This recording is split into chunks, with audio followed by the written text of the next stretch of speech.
Vai. Focando. Tá, então vamos lá. Começando. Tudo bem? Meu nome é Marcos, tá? Eu sou aluno da Univesp, sexto semestre, do Polo Jardim São Carlos. E vou estar entrevistando hoje a Lisandra, que é diretora da escola lá em Jundiaí. E sobre gestão escolar antes e pós-pandemia. Tudo bem, Lisandra? Tudo jóia. Lisandra, eu quero agradecer, tá, a sua disponibilidade para o meu grupo, tá? Eu vou começar com algumas perguntinhas das alunas, né? E, consequentemente, eu finalizo com as minhas, tá bom? Jóia. Eu agradeço também, viu? Por ter lembrado de mim. Imagina, tá? A primeira pergunta é da Bruna. Ela quer saber quais são os desafios que vocês estão enfrentando durante esse isolamento. Então, nossa escola trabalha com educação infantil, né? Então, são crianças de 4 e 5 anos. Então, a gente precisa 80% da família, né? Se a gente não tiver um vínculo com a família, o trabalho remoto não funciona, porque ele é online também, né? Ele é por vídeos ou por conferências e depende de um dispositivo da família, do pai, da mãe, o irmão, né? A criança nessa faixa etária geralmente não tem ainda um celular, né? Então, o primeiro desafio é que a família esteja afim de trabalhar com a escola nesse momento. Certo. E como que é a relação com os professores, diretora? Para a gente surpreendeu, né? Porque a nossa escola lá tem 24 professores de turma, né? São 24 turmas de crianças de 4 e 5 anos.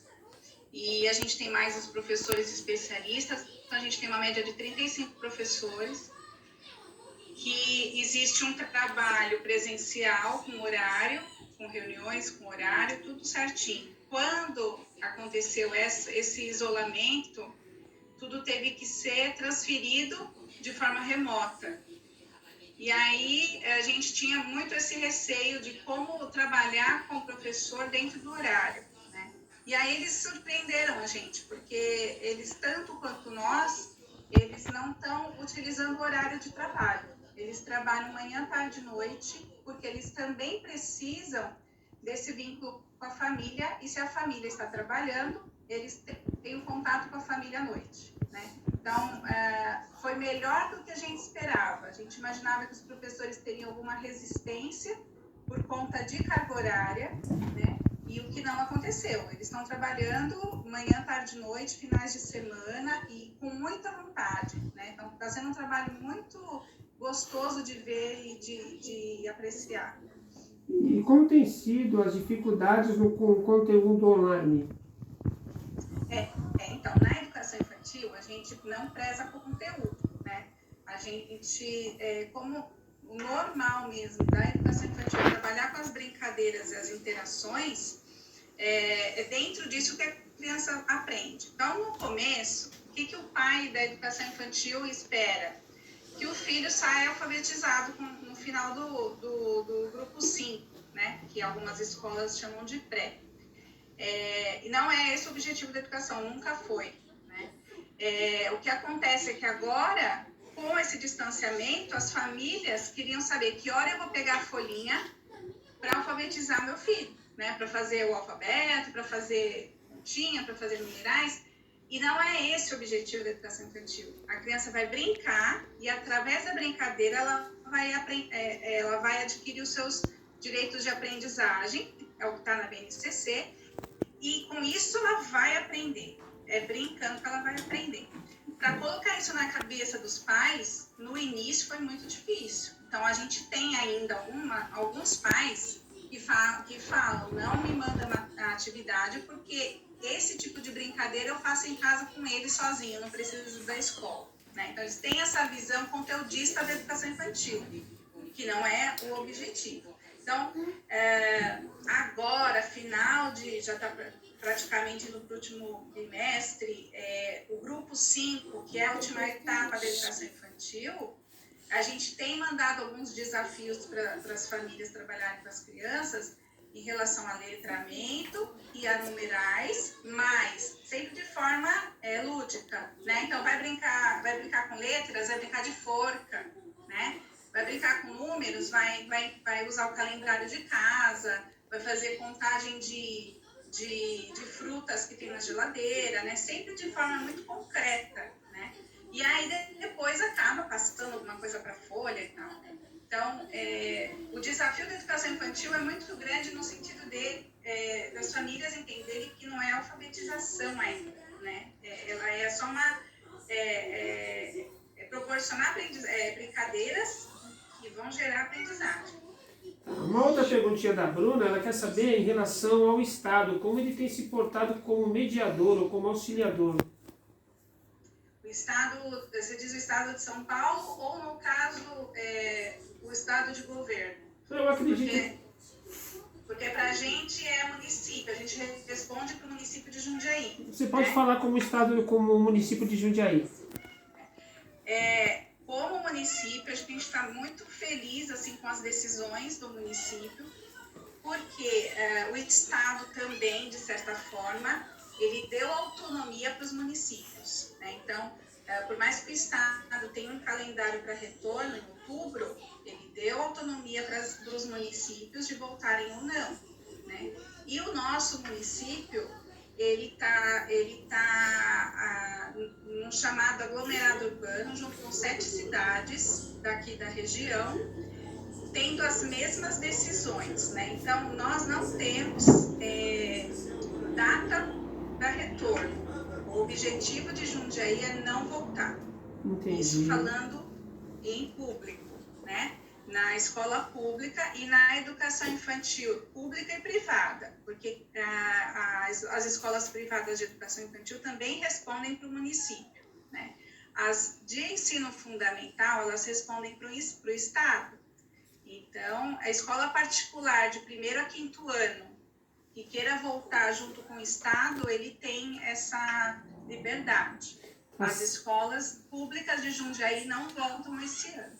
E a gente tem achado essa decisão muito boa por conta do trabalho com as crianças, né? É impossível você garantir aqueles protocolos com crianças de 4, né, até 11 anos.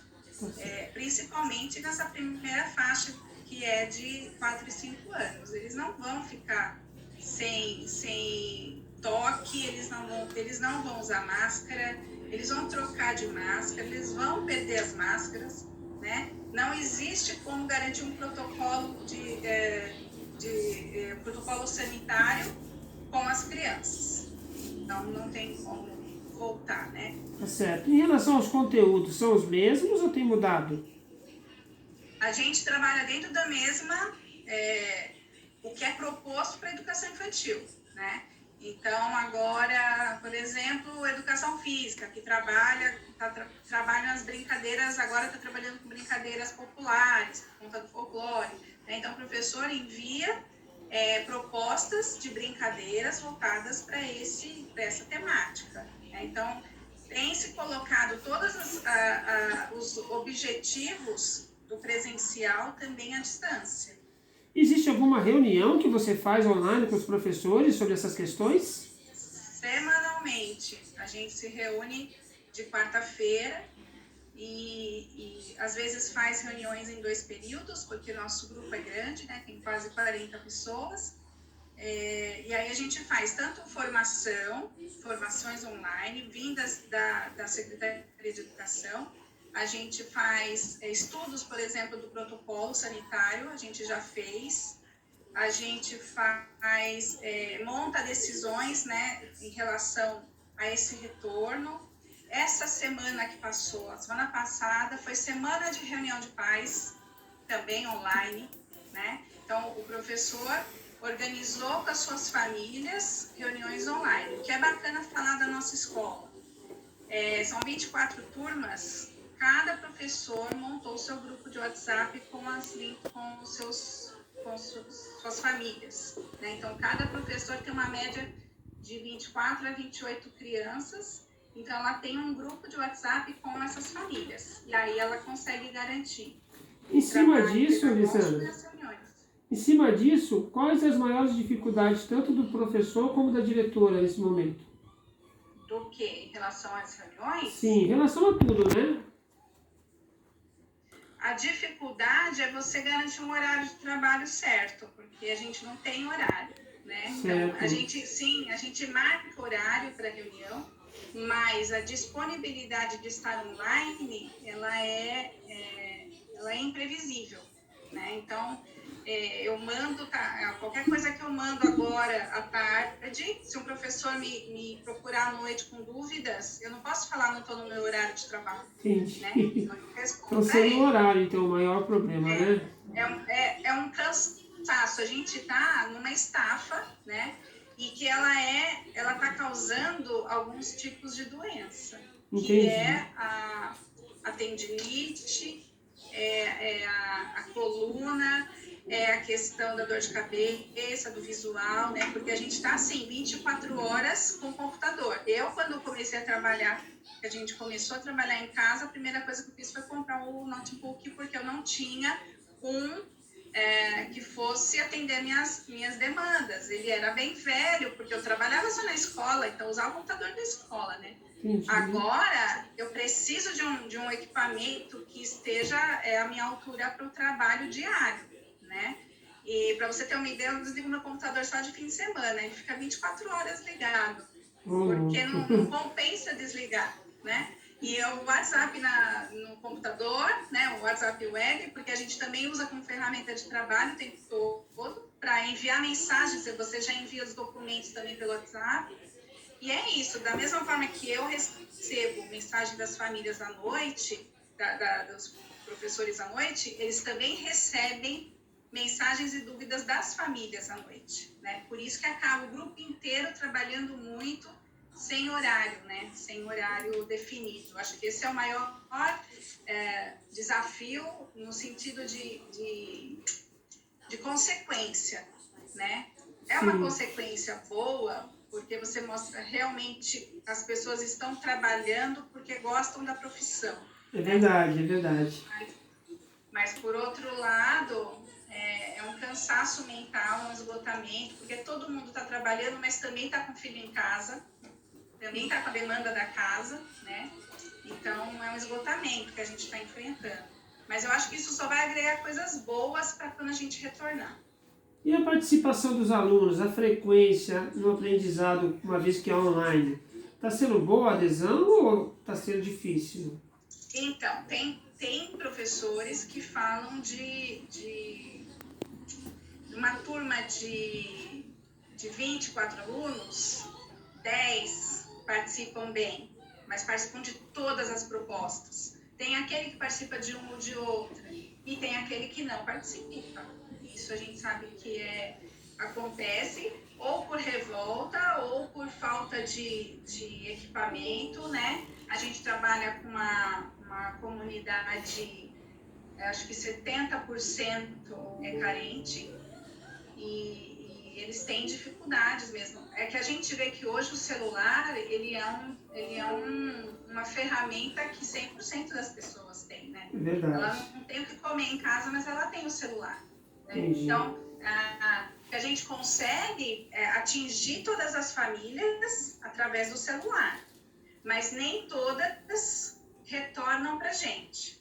E na educação infantil não é obrigatório o retorno.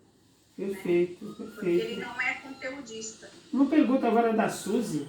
O diálogo é aberto em relação à comunidade, a comunicação entre a coordenação e no caso, os pais, os professores, né? É aberta? Sim, totalmente aberto. E o que mudou realmente no trabalho devido a essa pandemia? Eu falei, o que a gente mais sentiu da mudança foi a disponibilidade de horário. Todo mundo se colocou disponível 100%. Né? Eu tenho professores que fazem reuniões semanais com as crianças às 7 da noite. Nossa, Por quê? Porque é o horário que a família pode disponibilizar o celular. Né? Então, esse foi o grande avanço. Agora, uma pergunta minha, Lisandra, em relação à gestão escolar antes da pandemia, o que você julga, como você julga que era essa relação? Eu vou falar para você que, em relação ao trabalho de equipe, melhorou muito depois desse novo formato. E como era antes? Então, era aquilo que eu te falei. Você sentia da equipe um trabalho bancário, né? Eu trabalho de tal hora a tal hora. Depois desse horário, eu não atendo o celular, eu não vejo mensagem, eu não vejo e-mail. Era mais ou menos por aí. Tá, né? entendi. E com esse novo formato, com essa necessidade de atingir as pessoas em horários diferentes, todo mundo se disponibilizou, né? E as nossas reuniões têm sido também momentos para trabalhar o emocional, né? Então, os professores e os funcionários estão participando das reuniões. A gente teve vários casos de Covid na equipe, né? Tanto de funcionário, de professor, quanto de familiar, né? E aí as reuniões acabam servindo para desabafar, para as pessoas se verem, matar um pouco a saudade, né? Então virou um momento que a gente sempre quis lá no presencial e não acontecia. Um momento mesmo de partilha e de família, né? Então eu acho que veio muito assim positivamente se essa pandemia veio para ensinar alguma coisa, eu acho que para a gente ensinou isso. Então, qual que é a sua Nossa. expectativa em relação ao final dessa pandemia e o que vai ser depois? A gente espera que isso continue, né? Que a gente tenha, claro, um tempo definido de trabalho, né? Mas que essa união da equipe, que esse trabalho sem ficar olhando o relógio, né? Que ele funcione mais naturalmente, porque antes era mecânico mesmo. O trabalho com a criança sempre foi muito bem feito, mas o trabalho de equipe era um trabalho com compromisso no relógio.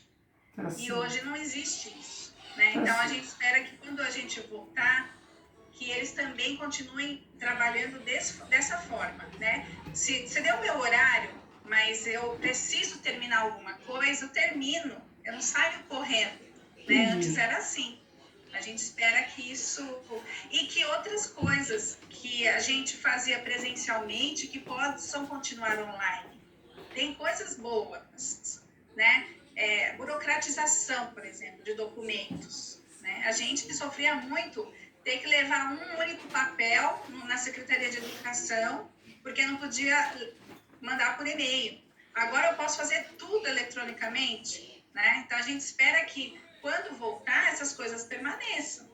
Porque voltar nesse momento para o papel e para a caneta, muitos assuntos você pode agora deixar digitalmente, né? Então a gente espera que aconteça isso com o retorno, que as coisas boas permaneçam e que a parte cansativa a gente consiga driblar, né? Mudar isso. Tá certo, então, Lisandra. Eu vou agradecer você. Só lembrando, você é diretora, né, da escola professora Cléo Nogueira Barbosa em Jundiaí, não é isso? Isso. A gente tem 24 turmas, são 620 crianças de 4 e 5 anos. São 24 professores de sala. São 5 professores especialistas, que a gente tem professor de educação física, de arte e de inglês, né? E mais os funcionários administrativos, operacionais, né? A equipe gestora, que são 2 coordenadoras, a vice-diretora e eu. Né? Então, uma equipe grande. Em Jundiaí, a maior escola de educação infantil, né? Porque você já imaginou uma escola com 300 crianças de 4 anos? Nem 300 de 5 anos. Eu falo assim, tem 300 Elisas na minha sala, na minha escola, né? Eu falo 600 alunos, não parece muito, mas quando você pegar e pensar que são da mesma idade, né? São 300 da mesma idade. É muita criança. Tá certo, o nosso espaço é muito bom. Tá certo, Lisandra. Eu quero agradecer você em nome do grupo, tá? Grupo 3 de Pedagogia. E esperamos em breve uma nova oportunidade, tá bom? Tá bom. Manda um abraço para todos. Fico feliz. Já fiz curso pela Univesp. é muito bom, né? A Univesp é uma faculdade muito boa. E mando um abraço para todos que quiserem conhecer, estão convidadíssimos. Obrigado, viu? Conhecer a escola. Às vezes quer fazer um trabalho de campo, pode ir lá. Obrigado, viu, Lisandra? Bom, Márcio? Tá bom, tchau. Boa sorte, sucesso com você. Obrigado.